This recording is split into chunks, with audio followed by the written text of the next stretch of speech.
Welcome to Beerfield. I am your host, Chris Hopper, at Beerfield Hop with 2 Ps, joined by Ryan Miner _FFB. Dan Thury is off in the wilderness saving an endangered species of wombat, believe it or not.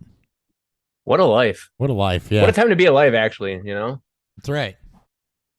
That's right. I don't actually know what he's doing. I don't remember, but I'm just going to assume it's that so I don't lose my pristine image. It sounds better than what he's really doing. I know what he's doing, but we're going to go with what you said. Oh, right. No, I do know what he's doing. Never mind. We're going to go with what I said. Right? Right. Sounds way better. We got news for you, so obviously we're going to go through that. We're going to talk Hopkins for a little bit. We're going to go ahead and read some Roto World straight off the page because it's been busy, so there's been absolutely no prep for this episode. And we're going to get into some Dynasty 101. We'll cover some of the hype that's coming out on players and just have a good old conversation. Before we do that, as always, though, we are drinking something, so we're going to talk about that. What's fueling Beerfield?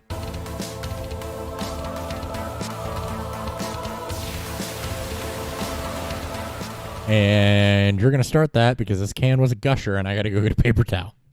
Oh, I hate when that happens. All right, so tonight I am once again drinking another New Belgium, this time Voodoo Vice IPA. It comes in at 7.1%. It's cool can art, if I can get it on it. Oh, it does show up on here. So as long as I keep it in my face and don't move too much. Skulls. Oh, that's what I like about New Belgium, man. They always have like fun can art. Are you drinking? New Belgium Voodoo Vice IPA. Yeah, like with the skeleton can art and everything. Yeah. Yeah, it's like Miami Vice, but dead. Look at that. That's Oh my god, yeah. That's how That's that a bad beer's batch, poured. huh? No, it's not a bad batch. It's just it's carved. It smells fine. I'll let you know if it's bad when I drink it. But overcarb like that doesn't necessarily mean infection or bad batch or anything like that. Doesn't necessarily mean oxidized. It could just be that the can was disturbed. I did just carry it running down a flight of steps. There's a lot of different reasons that happens. It isn't just a bad batch. So, and if it is, we'll go get a backup can because it could just be a bad can too. Get shit in there like that. Anyway, I am drinking Southern Crisp. It is their Pilsner style lager. This is from Southern Crisp Brewing Company. Unfiltered Pilsner, delicately hopped with Nelson Sauvin. So, Nelson Sauvin hops tend to be a little bit on the grapey side. They give you some white grape notes. Pilsner is obviously clean, crisp lager. So, more on that about halfway through. This is an old can. I mean, 3/1/23 is not super old. I think it just That's not too old. I think it was just disturbed. We'll get there. It's down with the sickness. You understand. All right. Let's get into the news. News.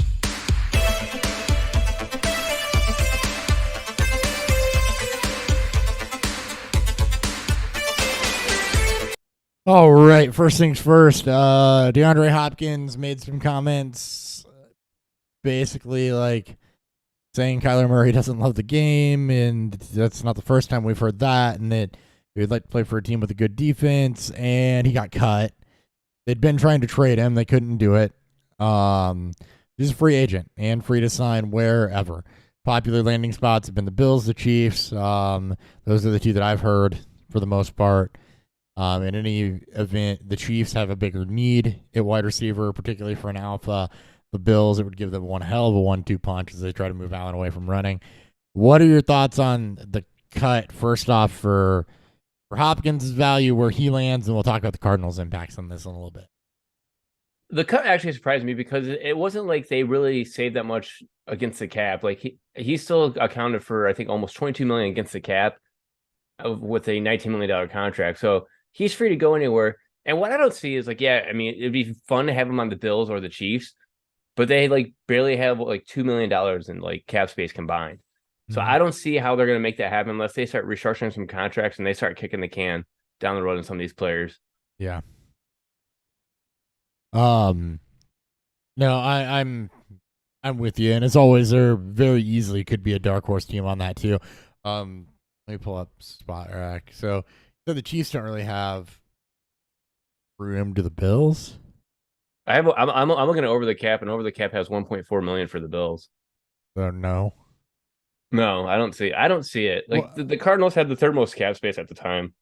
well, and Orson. I think the other thing there too is that they've said that he's willing to, willing to wait, and you could get into some post June 1st type restructures or cuts or things of that nature, right? There's a lot of things that can happen for these teams to try to straighten things out. Valdez Scantling has Jesus 11 million cap. He's like 10 million. It'd be Yeah. 10 million in dead cap, so you don't save that much. They're kind of not in a great situation, are they?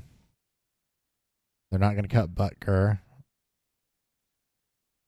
No, the Chiefs are going to do a lot of restructuring. I did a tweet like a while ago. It was like They're going to Kelsey and a few other players, and then including Mahomes. But I didn't realize Mahomes already did his restructure.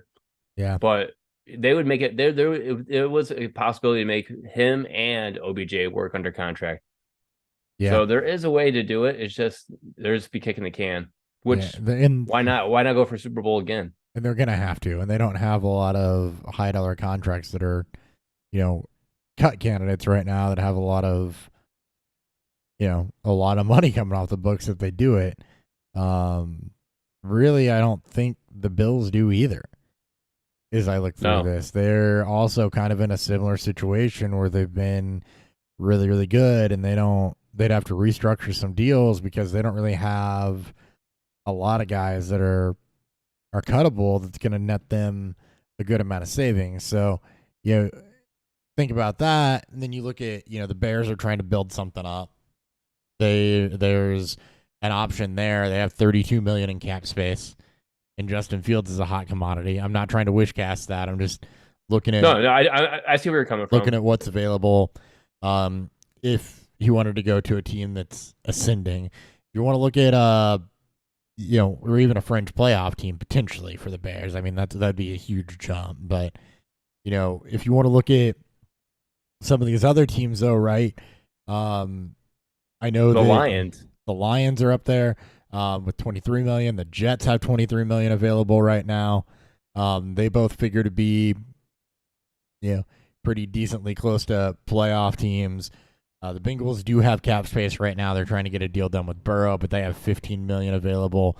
They don't really have an opening at the wide receiver position to fit that, but if you got the cap space, you can find a place for Nuke, but it's not really a need for them. They're better off keeping that cap space. Who else would be kind of close? Baltimore's got $12 million. Yeah, the Dolphins. Dolphins kind of the same thing, though, right? With Waddle and Hill, you can certainly use Nuke. It's just a matter of, where do you fit him and how many mouths do you have to feed? Jacksonville's got $10 million available. So there's some dark horses here, I think, that, can be considered playoff teams that have the cap space to do something. San Francisco's another one. But Jets, Lions, certainly up there. You've seen Bills and Chiefs. They literally have their bottom two in available cap space. So it's not just a matter of wanting it to happen. You can work with the cap, but there are teams out there with bags of money too that they can drop at something. The Cowboys have $24 million right now, and opportunity. The Bears, the Panthers, who just signed a new quarterback, the Lions up there, the Jets. So I think that there could be some dark horse teams in this running too that aren't necessarily popping up. Yeah, it all depends on what he wants to chase. Does he want the ring or does he want the money? If I was him at 31 years old, I'd just to go for the ring. I mean, you've already made your money. Yeah. No, you absolutely should, and you should go for the ring, and maybe it's a 1-year deal to try to get that, or they'd have to restructure and try to make it work. Maybe that's why he's trying to be patient, because he knows that they don't have the cap space right now, and there are some things that have to get done. It is June 1st, so we can start seeing some of those post June 1st moves happen.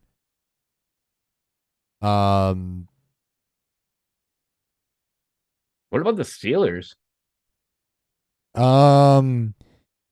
don't know that the Steelers. So the Steelers have the space. I don't know that he would consider that an attractive option as a it's quarterback's going to matter for Hopkins, I think, and I don't think Pickett's going to get it done in the way that getting to play with a Justin Fields or an Aaron Rodgers or whoever the Lions draft in a year or two, or Hey, now don't knock Jared Goff.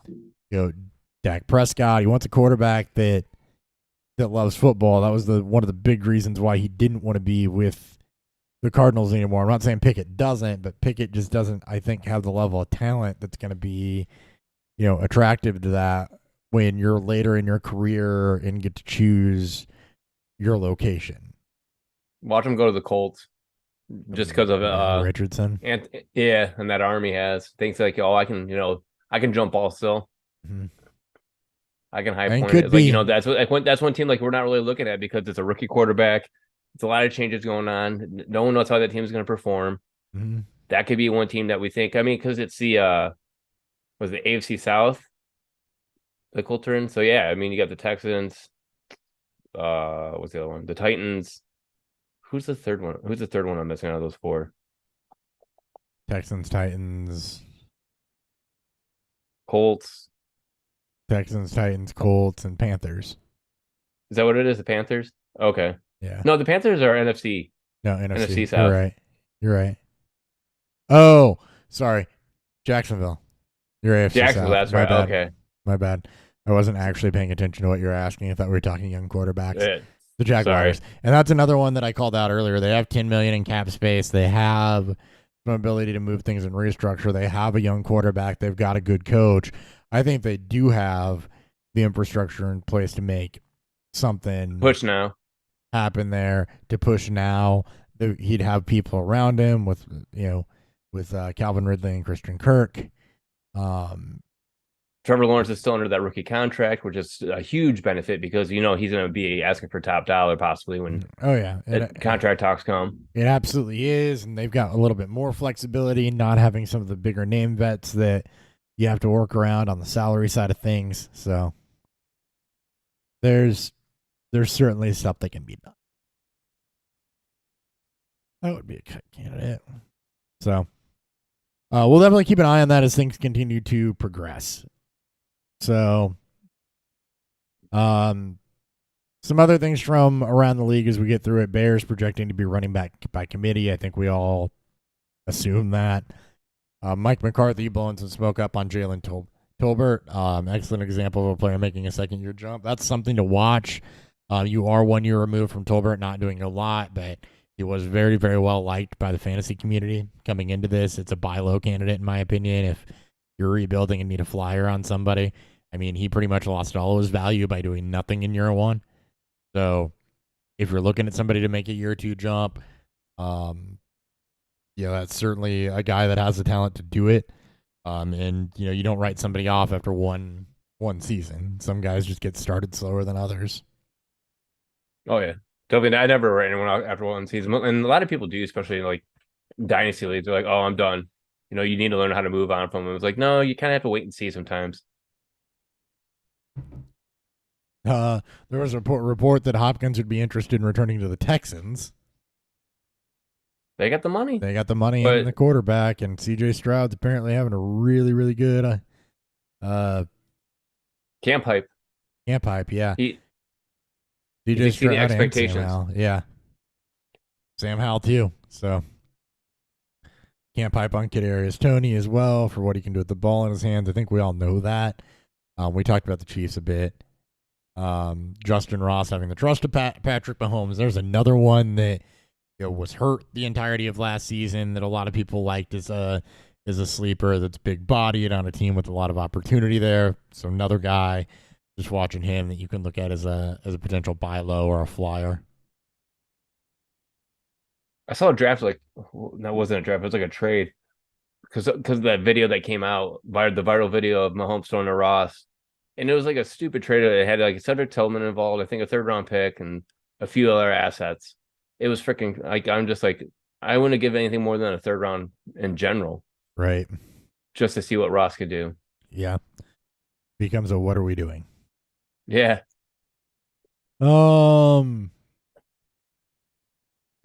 Let's see. Brett Kern retired from the NFL. Punter. Godspeed. Patriots have a normal offense under Bill O'Brien. That's good because last year was a shit show. Yeah. Luke Musgrave earning first team reps in OTAs. Rookie tight end. Take that for what it's worth. What Yeah, I else do we mean, got? Tucker Kraft's not too far behind. Yep. Saints signed Jesse James. That's negligible. The bike builder? No. I don't think very few people know who that the is. tight end. Wow. I didn't realize that. Denver apparently cut Brandon McManus. They signed Elliott Fry. I'm pretty sure I drafted Brandon McManus 3 weeks ago in this Whoops. Dynasty startup that we're doing. Yeah, we have kickers in a Dynasty league. Suck it. But Kickers are fun. kickers are fun. But yeah, they apparently cut McManus. So, Guess I got to draft. We'll sign somewhere. Guess I got to draft another kicker in the 60th round. Next round, next week. Yeah. Brees Hall on track for week 1. That's worth mentioning because usually when you see positive news this early in the offseason, you're fine for the start of the season, especially if he gets a full camp in. And there was already video shown of him running, so Cutting. Yep, you can get that hype going. Cutting is a big one. Yeah, and you don't really have to hype him up that far to get him up to the top because he's going to be there anyway.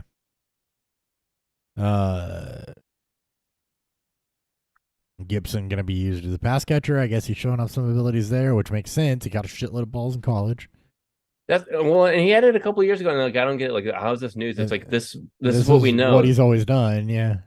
He was a wide receiver drafted to be a running back. Yeah. Yep.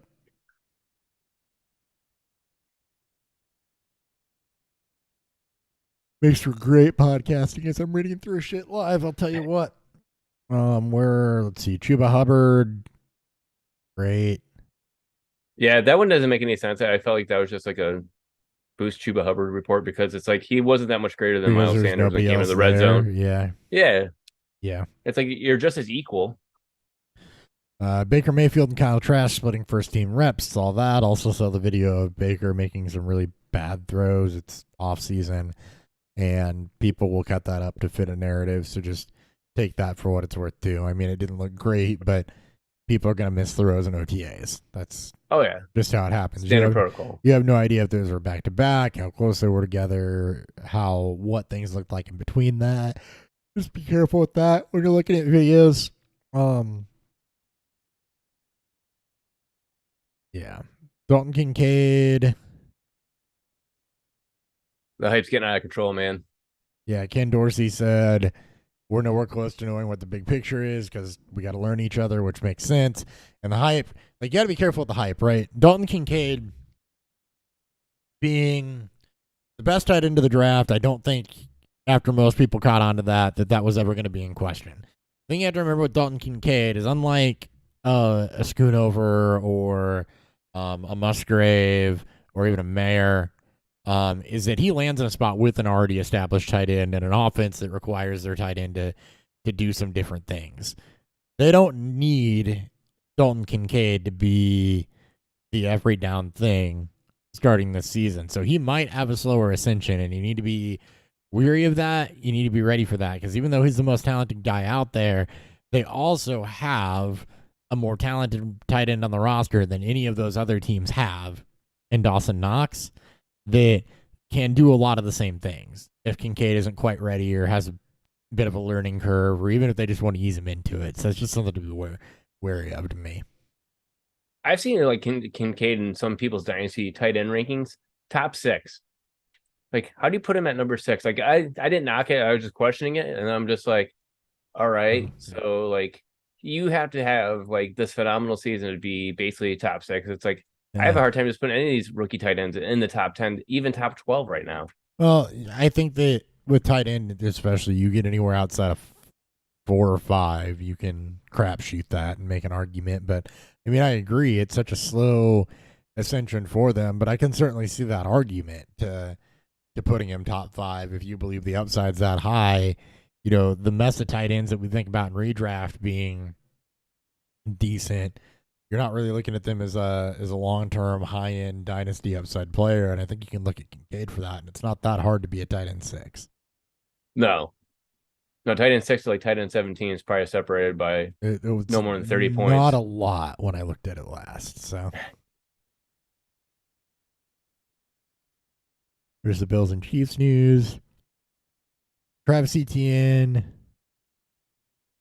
Yeah, I like how the knock on ETN's going on, and then people are starting to think like, oh, are we all too high on ETN, and should we start fading them? It's like, go ahead and keep fading them, because the more you fade them, the more I'm gonna start taking them. Well, the thing is like, do you fade a guy because they don't want him to take 75% of the carries at the bell cow level, right? And they want him maybe closer to 60 to 65%. You can probably count on one hand the number of teams that are using the bell cow back, right? Yeah. The Jets. But I mean, like, also too, like, if you take away those carries, it's like he even had some games that he still finished as RB1, and he had 14 or less. Right. No, I'm with you, and you can't, like, we don't want him doing 75% of the work as a running back. Is not an indictment on a running back for anything these days. It's literally, all right, do you believe he can be more efficient than the other guys? Because as I sat here and look at it, right, the teams that have the potential to have a true bell cow back, the Jets, and they probably won't, especially with Brees coming off the ACL tear, but he has the talent to do it. No, sorry. Yeah, Brees, Barkley for the Giants. Austin Eckler. Yeah, Austin Eckler. Potentially Dalvin Cook. Jonathan Taylor. Najee Harris, because we know the Steelers won't use more than one. And Nick Chubb as right now, because there's no one back there behind him. But they don't want to use him that way, and that's kind of exactly it, right? Nick Chubb is a pure runner. So you want him to, he can catch passes. Sure, I'd love it if they did that. They don't want to. So hey, if he catches passes, man, he lit it up at the end of the season. He took 5 catches, so he can. Maybe he's the cream hub Nick Chubb combo. I think it's safe to say though that him. We'll put Chubb in there, put Derrick Henry in there, and then Najee Harris has to be in there too, just because he's a volume back. I mean, that's all he is. Maybe Josh Jacobs and CMC. So it's about a third of the league that is going to end up with bell cow backs or true bell cow backs. About a third of the league. It's 11 teams, right? Yeah. ETN's still going to, and you're going to have injuries in there. ETN's still going to be a back in 1. Oh yeah, 100%. So you don't fade that, and you don't really worry about that too much. He's also a guy that's going to get used in space, which leads to efficiency. Oh yeah, the Jimmy Garoppolo thing. The foot injury. The foot injury, yeah. So he had a foot injury, failed his physical, took another physical, also failed that. So the Raiders at any point can choose to cut him without penalty before training camp starts. With no dead cap, no nothing, because he's damaged. Aiden O'Connell season, baby. Aiden O'Connell. It could be Aiden O'Connell season. If you're looking for a late flyer and Superflex rookie drafts, like, not a bad thing to go that route right now. Because no, I mean, you might as well just tank for Caleb Williams or Drake May. No, just go for it. If he's hurt, cut him, keep the cap space, hold on to that cap space, and just go for one of them. You're going to piss Josh Jacobs off, but it's not like you got, a lot else going there, right? Oh, man. Oh, yeah.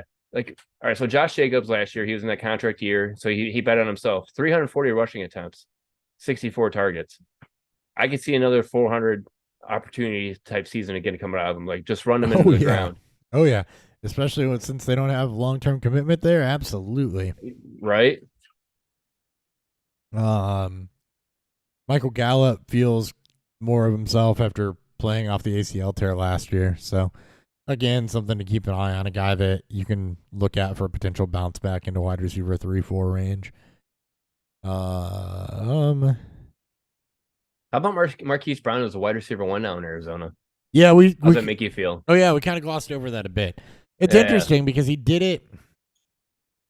He did it in Baltimore, but he's not your prototypical one. He's more of a guy that you expect to stretch the field and work downfield, and he's going to get his shots. And I think it's okay. The guy that I'm interested in right now, honestly, not for Dynasty, but that I'm going to be looking at late in redraft rounds that performed when he got the chances last year is Greg Dortch. Like, You don't think it's gonna be Michael Wilson this year? Well, Greg Dortch was who was he filling in for? he was filling in for Rondale Moore when Moore was out. Yes, And Rondale Moore. then you're going to end up with Moore outside in Dortch or Pascal. And it's not that I don't like Michael Wilson. I think he absolutely could jump into something with a good camp or anything like that. But, I want to look at productivity and what they did. And for Dortch, who I've never been a huge fan of, but you look at the game logs where he covered out, right? I mean, there are games where he was pulling 9, 10, 11 targets in, and 98, 103, 80, 55. I mean, he's having 14, 15-point days in full PPR. Yes. Getting some of that volume. So, I mean, that's not anything to sneeze at. That's something to keep an eye on with Hopkins gone. And I think Brown's going to get his, but Brown is going to be used the way that Marquise Brown can thrive, which is they're going to take shots to him. They're going to take shots to him downfield. And, I think it's okay. I do think he's going to be the best wide receiver on that team, but I'm more interested in who gets into the short yardage or the intermediate game. Who are you going to get involved in that, and what are they going to do? And Greg Dortch right now is the guy with the inside track on that. Now, there were some games where Brown didn't play last year. When he did play, he was also up in the 10-digit target, or the 10-digit, Jesus, the 2-digit target range, especially early on. It fell down to high single digits after that. He's efficient enough to do things with that volume. Arizona's going to have to throw a lot, too. They're going to be behind. Yeah, but we just got to figure out who's throwing. Is it going to be Clayton Tune? And how long is Kyler Murray really out for? Like, does the DeAndre Hopkins release have a lot more to do with Murray's recovery? Yeah. And then they're just using other things to say, like, well, I didn't like him because of, he's too involved in his video games and so on and so forth. Yeah. I mean, I don't know. And yeah, I mean, it could be Clayton Tune, who's a 5th-round rookie with some athleticism and some certain upside to his game. But, is Colt McCoy going to be ready? Because I think if he is, it'll be him. But he was dismal. We've seen Jeff Driscoll get some run. But, it has the potential to be real, real ugly with whoever's throwing the football. For Arizona, we're going to have to get a lot more clarity once the health situation takes shape as we get towards training camp. But just a kind of a thing to keep in mind. This does open it up for Michael Wilson, I think, long term. But I really think that, you could be looking at a wide receiver 3 flex type value Greg Dortch for a lot of the season. And Marquise Brown's just going to do Marquise Brown things like he did last year. So that's kind of where I'm at with it. Thank you for bringing that up, though, because we did forget to talk about that as the other side of the Hopkins thing. All good. Yep. I don't know if there's anything else I need to. What about Kadarius Toney being the wide receiver 1 template for the Chiefs? Yeah, we talked about that a little bit, I think, last week when I said pick who's going to lead the Chiefs and fantasy points, and Kadarius Toney's one of them. I like Kadarius Toney in that offense. They'll get creative with him. They will find out how to use him. They will find out how to use him in space. And he is dangerous with the ball in his hand. And that's he showed that when he was in New York. The trick for Toney is staying healthy. He's healthy in this offense. They will find ways to use him to get the ball in his hand and find a way for him to be able to, well, I don't want to say eat, but for him to be able to impact game. It's going to be bursty. It's not always going to be consistent. They'll find a way. Oh, here's one. Did you hear the hype this morning about Terrence Marshall Jr.? They just pay boys for a breakout season, and sure, why not? Yeah. He started to come on a bit late last year, and he's as much of a shot as anybody right now. I mean, he had all 1 touchdown last season off of 47 targets, 28 receptions for 490 yards. Yeah. So he can only improve from that. Trying to figure out, was it here? I had notes on Tony from his last season in New York. We had that huge It was 10 catch, 100-something, 80-some yard game. I feel like it was 2 Well, touchdowns. it's not just the game, right? He was 7th in target rate, low volume team. But yards per route run, he was 17th in the league. His separation was really good. He had a really good contested catch rate. He missed 6 games and was still 40th in yards after the catch. He was the one giant that year that showed some productivity. So you get him on the field with a good quarterback and with other players around him and an offense around him, which gives him more space to operate. I think that absolutely could be lethal if he can stay healthy. Yeah, that's a big thing. If he can stay healthy. Yeah. That's always a big thing. And as far as Marshall goes, again, I think he's going to be a popular late round flyer, a popular option. But I mean, it's him and Mingo, right? And they're really, really similar players. So yeah. And I mean, you've got Thielen. Oh, I guess there's Chark and Thielen there too. Thielen, you don't know how much is left in the tank. Chark was slightly disappointing. So yeah, he's got as good of a shot as anybody to break out and put it together and do it there, and probably a better shot than what a DJ Chark or what's potentially left in Thielen. The wide receiver room's wide open, so you can paint a case for a lot of guys. But Marshall's the younger one. He's the one you want to see do it. It's kind of a quiet news week. There's a 5th Lions player that might have violated the league's gambling policy. Oh boy! Also, the Lions made a kicker trade. Oh yes, they got the guy from the Jaguars. Yeah, Riley Patterson. Traded like a 25 or 26 7th rounder.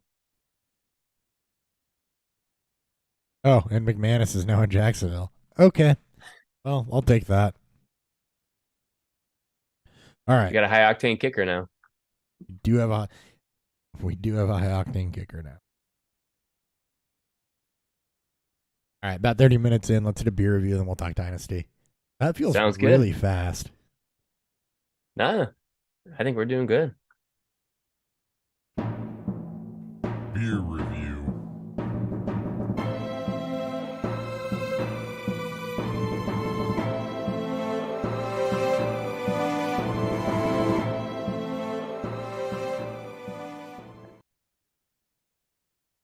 All right, go ahead. You start it off.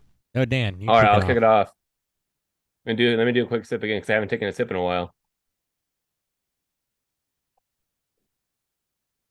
Definitely most of my same flavor as my other IPAs have. That's why I always go back to them, just because they have that nice fruity tone, pineapple right off the tongue. Back taste doesn't taste bad. A little bit earthy once it settles, but definitely just the same as all my other IPAs. They all start blending together after a while. I feel like some have a little bit stronger of a pineapple, some have a stronger other type of fruit. Yeah, but and if you're overall, if you're saying overall, they basically just taste the same. Yeah, and if you're saying in the same realm and the same style, they're all going to be kind of similar, right? If you're drinking a lot of hazies, you're going to be similar. If you go West Coast, you'll change it up some, but yeah, they definitely will stay similar. So I was drinking again from Southern Grist, their Southern Crisp lager. Overall, really light bodied. Definitely has a little bit of that pills, like sulfur kind of thing going on from the yeast, which is okay. Just kind of makes it a little bit more drying, gives a little bit of minerality to it. There's definitely kind of a crackery, bready grain note to it, but it doesn't come out a lot on the flavor. It's more so on the nose, just a hint of that there on the flavor. It drinks really light, really crisp. The Nelson Sauvin hops definitely do show up. There is a white grape note kind of towards the back. It does finish dry. So it's real delicate and nuanced. It's not my favorite lager that I've had in the last 3 weeks, mostly because Dovetail was fantastic. Shout out to them. But overall, it's still Still really, really good. Southern Grist is more known for a lot of their fruited beers, but anytime I see somebody do a lager, I try to jump on it. And, this is really solid. I really like the hop character they got out of it, in particular with Nelson Suave, and this is a really good showcase for that. So, all right, let's talk some Dynasty. So, Dynasty 101, we decided to do some of these educational episodes just because it would take for granted a bit that we've been doing this for so long that, everyone knows what they're doing. Everyone knows what they're doing with Dynasty, or they know what they're, trying to accomplish. We fancy ourselves mostly a Dynasty show, but there's a lot of people that still just, play casual. They're still getting into it. That are just redraft players, whatever. A lot of people looking to dip their feet in. So we like to do these 101 episodes every now and again just to kind of get people familiar with it. So just so I'm not doing a huge download of talking, Ryan, why don't you go ahead and overview what Dynasty is and how that differs from standard redraft? So like Dynasty is like you have your fantasy football leagues that are redraft. You go the 18 weeks, you build this phenomenal team. It's a championship team. You win the championship with it. You look at it, you're like, man, I love this team, but it's over. It's gone. You don't have that team next year. You got to do a whole new draft all over again. In Dynasty, you have a draft and you keep those players year after year, year after year. You actually become like an NFL GM.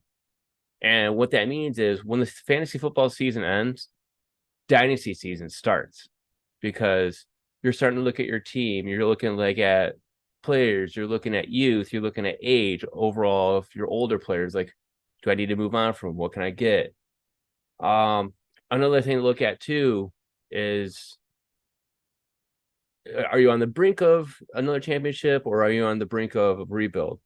So the way to look at that is like, if you had this, we'll say like Christian McCaffrey, like he's a hard player to trade right now, but looking at him with all his injuries, he's been that borderline player for you, but you know that you need more players. So you're looking at your team saying, I'm not a Christian McCaffrey away from winning, but I'm multiple rookie picks I could get either between this year and next year, and try to look at building for the future and get back to where I am today in a couple of years. Yeah. And we'll get more into strategy in a bit. And because you keep your team, it does two things. One, it makes trades and strategy around that a lot more in depth. I think it's more in depth from a strategy perspective. It puts a premium on trades, making decent trades, knowing how to value rookie picks, which we'll get into in a minute. Like you said, Ryan, knowing when to sell players, knowing when you want to try to buy them, knowing when you want to get rid of somebody and move on, knowing when you need to turn your team over, because look, you screw up a trade, you're not just resolved by it at the end of the year and we'll get them next year. You're stuck with it. Yes. You make a good trade. It's not, that was an awesome trade, I want it, and it's gone. You got to keep writing the fruits of that. I think the other thing is that it forces you to really be in tune with your team, because it's not just, well, I suck and we're done. It's, I'm trying to see. I mean, there's strategy around tanking, there's strategy around being good, when to pull the trigger and go in, when to get out, and it's a lot more involved. And it also gives you a lot more investment in rookie drafts and classes from a fantasy football perspective. You're normally invested from your own team, but the best and easiest way to get better without spending a lot is to be a good rookie drafter. So it's going to force you to pay attention more to college. It's going to force you to pay more attention to incoming players. It's not the most extreme you can get with paying attention to college. We won't cover Devi on this show. It's more of a Dan thing. But it does force you to apply some of that knowledge. Maybe if you're a big college football fan as well and you follow closely, then you already got a leg up doing this. And if you're not, you got to know when players are coming in, how to value them to make your team competitive. So it's a little bit more hardcore than what you get out of a regular redraft league. So I think we're going to talk draft here first. I'm just kind of go chronologically. So Actually, the first thing I want to go with first is how many managers you want to have in the league to figure yes, out your draft. yeah. And that is kind of a lot like redraft. You want to make sure, and if you're a commissioner, how do you structure your rosters? So, the first thing with Dynasty is that it's focused on development. So you want to make sure that when you're structuring your rosters, that you're probably gonna have more roster spots than you would in redraft. You're focused on development, drafting, and trading, not so much on the waiver wire. The waiver wire has a place, but you want to go a little deeper than what you would maybe go in a normal redraft league because you want to be able to develop players. And there's some more we'll get into with that here in a second, involving the taxi squad and things like that. That is also directly correlated by, as Ryan said, the number of managers you want to have because, a 12-team league, it's going to be easier to deplete the waiver wire on than an 8-team league.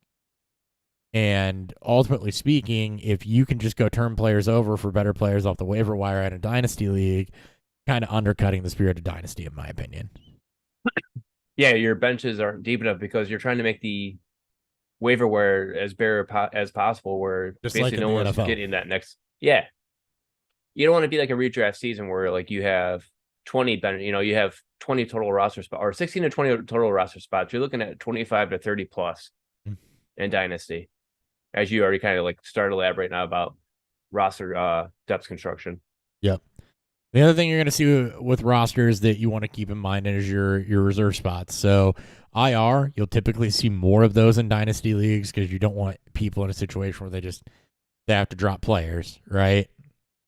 I mean, you're going to get some of that, but whereas in redraft you might have no or one IR spot or whatever. In Dynasty, you probably need to have three to four, because redraft, somebody tears an ACL, you drop them, right? You're done. You're not going to get them back that year. As long as Right. it's not a keeper league, you just send them away. Well, Dynasty, like somebody tears an ACL, well, no, you're still saddled with that player. You want to make sure that you're not putting managers in a spot where that player has to eat up a bench spot, because you're not going to cut Kyler Murray because he tore his ACL last year in a Superflex Dynasty league, right? So you want to make sure that you have a little bit more flexibility there. And the other thing is a taxi squad. Taxi squads are generally where you can hold players for 1 to 2 years. Usually rookie. It's always Rookies. Yeah, they usually have to be added as a rookie. You can hold them for 1 to 2 years. Once you promote them, they typically can't go back. But it's kind of like a quasi practice squad. It doesn't count against your roster total. It's literally a place where, I think this guy is a development piece, or some other dominoes need to fall. He's not going to contribute. Let me stash him there. Or, I mean, if you're going to rebuild, you can take a good player that's a rookie and stash him there for a year or two. And people might balk, but there's nothing wrong with doing that if you want to try to artificially grab a lower draft pick.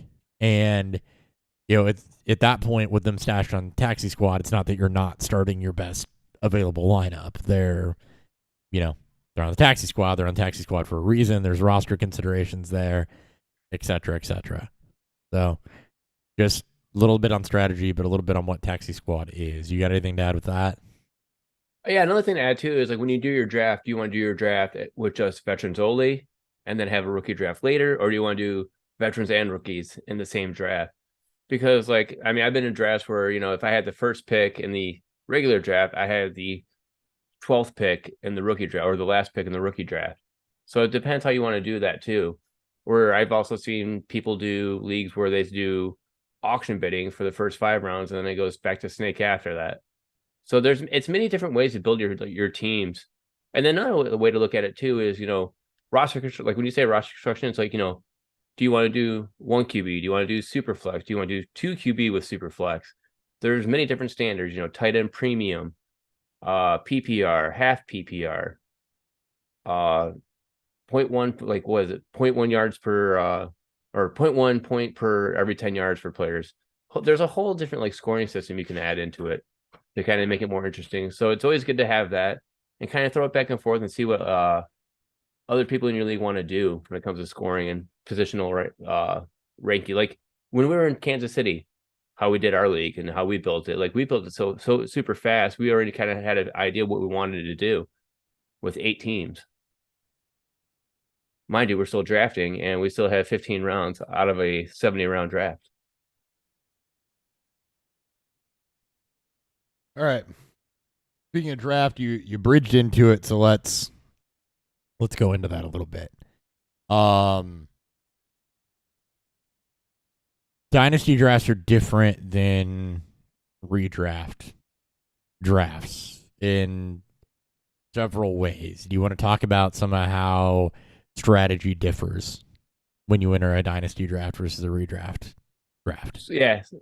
So like in a draft, like an everyday redraft, like you're looking for players who are going to get you the most points right now. So, you're going to spend up on Justin Jefferson, Tyreek Hill, Stephon Diggs, Amon St. Brown, T. Higgins, Keenan Allen, DeAndre Hopkins, so even depending on the landing spot, like you're looking at these guys as like wide receiver 1s, wide receiver 2s easily. Where in Dynasty, you start looking at age and you start looking at what to do with them, especially like DeAndre Hopkins right now. He's at age 31. He's not going to be like one of those second, third round picks. He's going to actually drop because a lot of people see that age and see I have 1 to 2 years at most with him before he's actually off my team. Where in redraft, you just play the now moment where you don't care what he does next year because it's not going to matter on your team anyways. Yeah. The biggest thing for me, I think, is that you pay attention to age. So you're looking for the most right now. But, you're looking in the future, so you're going to draft some development pieces, but you also, you don't want to go out and get a bunch of studs that are 30s or later. I mean, you can, and you kind of got to know where you're trending at, right? You're going to start the draft with wherever the value is because that's how you start every draft. You're going to premium some of the younger guys a little bit. They might slide them up or down a half round, but it's really when you get into those middle rounds and you see what your team is trending towards that you have to think about how that lines up. If you're trending towards a bunch of older guys, your window is going to be right now, and you need to look later rounds as drafting win now versus I'm going to take flyers on some of these younger guys. Vice versa, you're ending up with a bunch of younger guys. You might take some flyers on some younger developmental prospects versus older veterans when you are doing that draft. And I think that's a big change in strategy from what redraft is, where you're just kind of best player available. Particularly once you're a few rounds into a dynasty draft, you need to pay attention to where your team's going and try to make sure that things line up for you to have a clear window or not be in this constant state of mediocrity. And you can get mixed up. I mean, you don't draft to trade, but if you get mixed in with something like that, you can always course correct through trading off some of the older, more established talent for younger talent, or you can get rid of some younger guys, maybe do a rebuilding team and grab. Like an easy example is right now is like an easy example right now it is Cooper Kupp. Yes, perfect example. He's is older. Cooper Kupp. He's 30. Yeah, like redraft, he's wide receiver. He's the wide receiver 3 just because of what he can do. But in Dynasty, he's a back end wide receiver 2 just because of that age. That we know that cliff's coming, but when is it coming? Yeah. And no, that's exactly it. And you got to try to predict the cliff, and it's a bell curve. Let's talk trades for a second. I just said it's a bell curve, and that's kind of when to know how to let go of a player. When you have a guy that's good, that's a stud, maybe your team's not, right? You're looking to get rid of them, but they're not going to fulfill that next championship window. You got to value that. Oh, you're looking at 2 to 3 years out and seeing what you have, and that's what you're trying to do. You're looking 2 to 3 years out and seeing with a guy like Kupp. He's got a skill set that could keep him playing into his mid-30s, but it could also fall off at any point in time. You're not a win-now team. You're better off moving him for high draft capital than you are holding him if you're not a win-now team. And that's the type of stuff you think about in redraft. Trading Cooper Kupp's absolutely absurd right now if you got him or if you were to go get him. But in Dynasty, no injury, no nothing. It can be, yeah, I'm going to move on from him because I'm going to stack this draft capital. We're going to get him to a championship team. I'm going to stash these picks and use him for the future because he's going to be 34 during my next run or my next window, and you have to have some of that predictability to it. But the other trick is you want to get out of them before the wheels fall off, because the worst thing you can do is cut a former stud for nothing, or because they retired or whatever, that was just sitting on your roster, not helping you compete or win championships. So you gotta kind of be predictable and be okay with, okay, I might miss a year or two of good productivity out of him, but he didn't fit the agenda of what I'm doing right now. Right. And like a good way to look at like Cooper Kupp, like right now, like, okay, he's not fitting my team. What can I get for him right now? Per keep trade cut, you can get the 105 or the 106 pick for him right now. I would maybe do the 105. I would even go, I'd actually want even more than that just for Cooper Kupp, just because you know what he can do. And plus, this team that's basically looking to trade with you is going to be one of those who have a back end like first round pick. So it's like to try to get the 105 out of them, it's almost like you need this year's first and next year's first out of them just to kind of balance it out.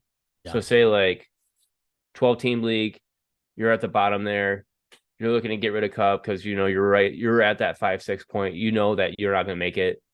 You're looking at a team that says it has a 12th. And you're like, you know what, man, I'll give you this pick, but I need your 2024 first, just to kind of justify that balance of the pick. Mm-hmm. And then another thing with trading of picks. Yes. I don't. You want to go ahead and elaborate because you're probably going to say the same thing I'm going to say. No, I was just going to say that's the next place I wanted to go is how to evaluate draft picks, because that seems to be the single biggest thing players transitioning from redraft to dynasty struggle with, is how do you value draft picks. So go ahead and say what you're going to say. I'll fill in whatever I think needs to be filled in. I was like, I'll use one of our leagues as an example. Like I knew I was done. I knew I was going to tank. I had my team ready to set to full tank because I knew there's no way I'm going to make it. So I looked in, I traded Travis Kelce away. I traded a bunch of other players away, knowing that I needed these pieces to give me new pieces, because if I have multiple picks, I can also use these picks to either pick a player or try to use them as a package deal with other pieces on my team to try to get an additional younger piece or a piece plus a pick next year or the following year to kind of keep that team going in the up trajectory. Mm-hmm. But another thing too, like when I do trades too, is like it's almost good to have a league where you could say like, all right, you guys can trade your picks, but if you're trading your picks, you almost have to be in this league next year, or the league's already paid for. So yes, that's how most people will do it. Is they'll make you pay. When you pay dynasty dues, you pay a year in advance. So when you start up, you'll pay 2 years. From there, you pay every year, but you're paid up a year forward. And you can trade picks, I think on Sleeper, out 3 years. But if you trade a pick from a future year, you gotta pay for the year you're trading picks in, because it's a commitment. You don't want a player to waffle and then you got to try to bring a new guy in who doesn't get to draft his own team, pick his own team, maybe robbed of all his picks and everything, which is called an orphan. We'll get to that later too. And have them come in just a shit situation. Oh, by the way, you got to donate league dues. So if they're trading picks in a future draft, my advice is the players that are trading those need to be paid for that future draft. If they quit, they forfeit their dues, so you can bring somebody in to replace them for free that first year and give them a chance to get their team in line. Yep. That's a perfect one. Yeah. So evaluating pick capital is a difficult one, and depending on what stage you're at in the season, it's a little different how you have to think about it. If you're early in the season and early in the college season, and you think where things are going to fall, but not really. Actually, before I get into that, biggest thing with draft picks you have to understand is they are currency. If you control draft picks, you control what you do. Because draft picks are the one thing that everyone wants, just like money is the one thing that everyone wants. It doesn't matter if you're competing, if you're not competing, whatever. People want draft picks. And draft picks are usually the price to get a good player, or almost always the price to get a good player. If you're a competing team and if you're a rebuilding team, draft picks are what are going to help you rebuild because the easiest way to do it is through the draft. So draft picks are currency. That's the first thing to understand. Having draft picks is good. More so than having players, depending on what situation you're in. The next thing is how do you evaluate those picks? Because first, second, third, fourth, especially when it's not the off season, you don't know where those are going to fall. It's a little tricky. The first thing is whoever you're trading with, you need to look at their team, look at their record, make a reasonable prediction on where that pick's going to fall to properly establish value. It's an early first. It's going to have more value than a mid first. It's going to have more value than a late first. You have to know where that pick is going to fall. You have to know your league format because super flex leagues or tight end premium leagues or whatever are going to artificially drive up values of the rookie class, particularly with quarterbacks and tight ends. Single quarterback league, quarterbacks will go third, fourth, late second to third round on the high end. Rookie draft or super flex, they're going to go 101, 102. So you got to know your format. You got to know where you think that's going to fall.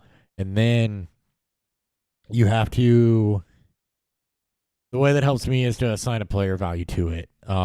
If I know I'm picking the 104 this year, right, in a super flex league, I know that I'm probably looking at Jahmyr Gibbs or my choice of wide receiver. And then that's kind of an easy way to look at it and decide how do I value that versus these other players that are in the deal. You also have to look at, what your current player's productivity is, what's it going to take to replace them, things like that. But the way I think about it, to put a bow on this, because I've been talking for a minute, is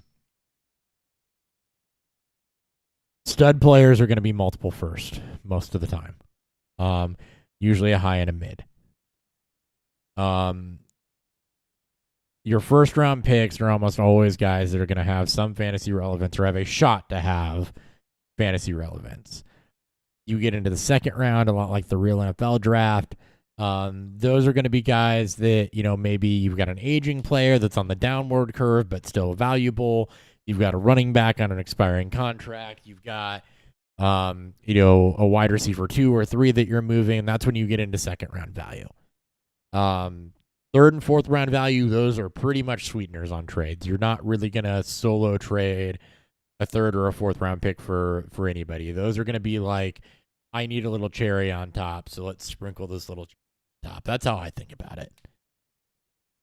And how you value a trade is different compared to how I'll value a trade. Like every manager looks at a trade differently, thinking like, oh man, you got ripped off, or that's a good trade, that's a bad trade. That's collusion. You're pushing for this, and you're pushing for that. It's like, yeah. You don't know how these teams are going to happen. It's like, you make this big trade. Next thing you know, these players go down. It's like, well, was a trade bad now? No.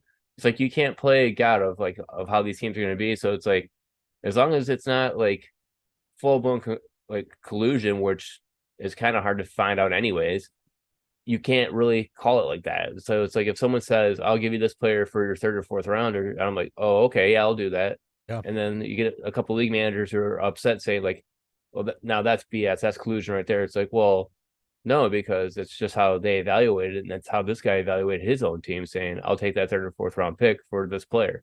Yeah. Or, you could have a newer player that just doesn't understand. And then as a commissioner, it's not your job to veto. You can pull them aside and try to teach them, tell them to learn whatever. But you may have somebody that just doesn't understand evaluating picks if you've got newer players in your league. And, you have to understand that's not always going to be a collusion type of scenario.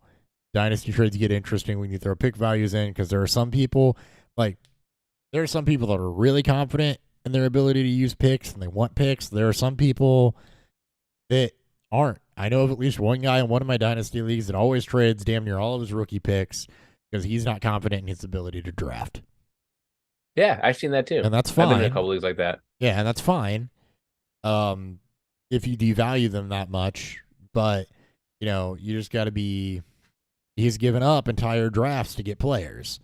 going to get established stud players. And you know what? For him, that's fine because he doesn't trust himself to draft. Doesn't mean it's collusion. Doesn't mean you're going off the rails with that or anything. No, it's just how you want to build your team. That's what you think of yourself and your team. So Absolutely. We've covered rule sets, how it's different. We covered drafting. We covered pick evaluation. We covered kind of how you manage your roster. Is there anything else you can think of to touch on with that? playoff seeding. Playoff seeding. That's a fun one. I love this.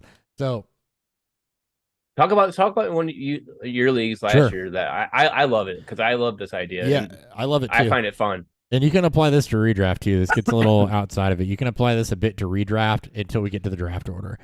So the way I did playoff seeding is I did I think it was top 5 teams. It was top 5 teams. It was top 5 teams, and the 6th team was based on points for that wasn't the top playoff team. And a team that was like last in the league in record, just because of some blow up performances on benches. Like, he wasn't mismanaging his team bad or anything like that. It was just some bad luck. He was playing the top scoring team every week. Yeah. Yeah, playing the top scoring team every week, whatever. You take the luck out of it, get him in as a 6th seed, and he ended up winning the whole damn thing. Yeah. And rewarding that points for. So I do have a league where I'll do top 5 on record, and the 6th is on points for, and that's not necessarily a novel thought. A weird thought or anything like that. The thing that makes this different is actually how we did the rookie draft order, and I think that is the part that applies to Dynasty. So tanking's a thing. Everybody knows that tanking's a thing. Tanking's a thing in every major sport now, and it's a thing in fantasy football. And I think people are less split on how ethical that is or not anymore. I think people just are starting to accept it. But I have a draft lottery implemented, a lot like the NHL or the NBA does. And basically, it's if you're the lowest record, you have the highest odds, but the non-playoff teams are all draft lottery entered. And, that's how we decide order. Most people go, you can go reverse a playoff stand or reverse of regular season seeds. You can go full NFL where your non-playoff teams are locked in on regular season, and then it's how the other teams finish in the playoffs. You can do some things with toilet bowl and consolations. Just the way that I decided to do it to kind of eliminate the incentive for tanking a bit, which is, you can tank, but you're not guaranteed the first round pick. And guess what? The worst team didn't get the first round pick or didn't get the 101 or not first round pick. You can tank and not necessarily get the first overall. Worst team didn't get the 101 because you're not incentivized for that. You're still going to get a top, in that league, I think a top 4 pick out of it, but you're not guaranteed the 101. So compete and put your best foot forward. And it's just a way to curve it. Everybody does it a little bit differently. But I think that's the interesting wrinkle there. And then the playoff seeding is not something that's uncommon to us or even redraft where, 1, points for gets in, and 2, I reseed every round, which I think not everyone does. I think some people go where it's the bracket, you just play the bracket at that point. But right. I reseed every round where the best team left is always going to play the worst team left, and the middle 2 will play the middle 2. And that makes sense. Why should the best team have to play the harder schedule? It should be an easier schedule for them to get there. Right. So just that's all preference, but just an interesting way of doing it. There's a lot of different. We can talk about modifiers, I guess. So we talked about tight end premium. You want to go into what tight end premium is and some of the different scoring settings you can throw on these. This goes for redraft too, but we'll just bridge into it. Yeah, like tight end premium, it's like, so like say you're like full PPR. So, any running back catches 1 point, any wide receiver catches 1 point. For tight ends, it's like, they're not that great outside of Kelsey, Andrews, maybe Kyle Pitts, other couple, TJ Hawkinson, and then it's just kind of like whatever else is available. Where here, you're trying to kind of boost them up a little bit. So you can say, like, we'll make it 1.5 points for every tight end catch or 2 points for every tight end catch. You're basically trying to even out the playing ground where people can get a running back, a wide receiver, and a tight end, and almost get like similar point base out of it. So it's actually like a tight end booster to help these lower end tight ends actually become fantasy relevant on your team. Yeah. So instead of going from 4 points, you get 10 points. Get 10. You know? And what that does is it makes your player pool deeper and it makes your draft pick, your rookie draft deeper. Because tight ends are typically a position that's not super valued. Super flex, same thing. We do some things with points per first down, some interesting kicker scoring, points per carry is an option. PPR is obviously the thing most people are familiar with, but just things to think about as you try to level your league and really elevate the value of various players, because you want as many relevant players coming out of a rookie draft as you can get. You want a league to be competitive, and that's kind of how you do that from a modifier perspective. Platforms. We didn't talk platforms. So let's talk platforms briefly, and then we can wrap this up. So where are you going to host your Dynasty League? Sleeper is by far the most popular, I think. It's easy to understand. The scoring settings are not the most robust on the market, but they're definitely up there. They do a great job listening to their client base. The mobile app is well designed. There's a desktop version, which isn't quite as easy to use. Their drafting allows you to either do mobile internet draft or project up onto a screen if you are doing an in-person draft. Notifications are good. News is good. Real easy to manage things. That's one of the more popular ones, or probably the most popular one at this point. My fantasy league is another one. The interface is crap. For lack of a better term, the interface is crap. They're also very, very responsive to their clientele, though, but where it shows up heavy is customizations.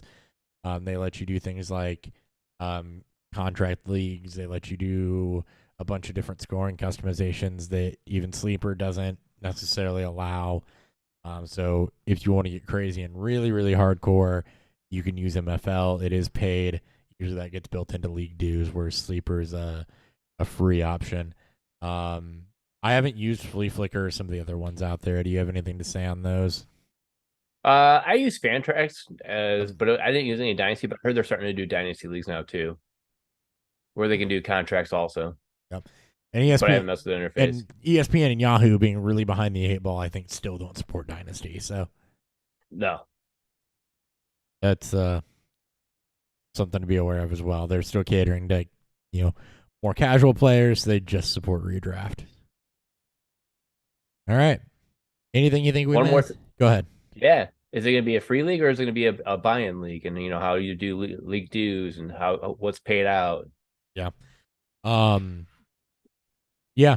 So it's a good example I like to do. Like, if you don't know what you're getting into when you get into a Dynasty, jump into a free one, because then you can actually see if it's actually, is it something you want to do? Because if it's free, it doesn't matter at the end of the day if you quit at the end of the season or if you want to carry on.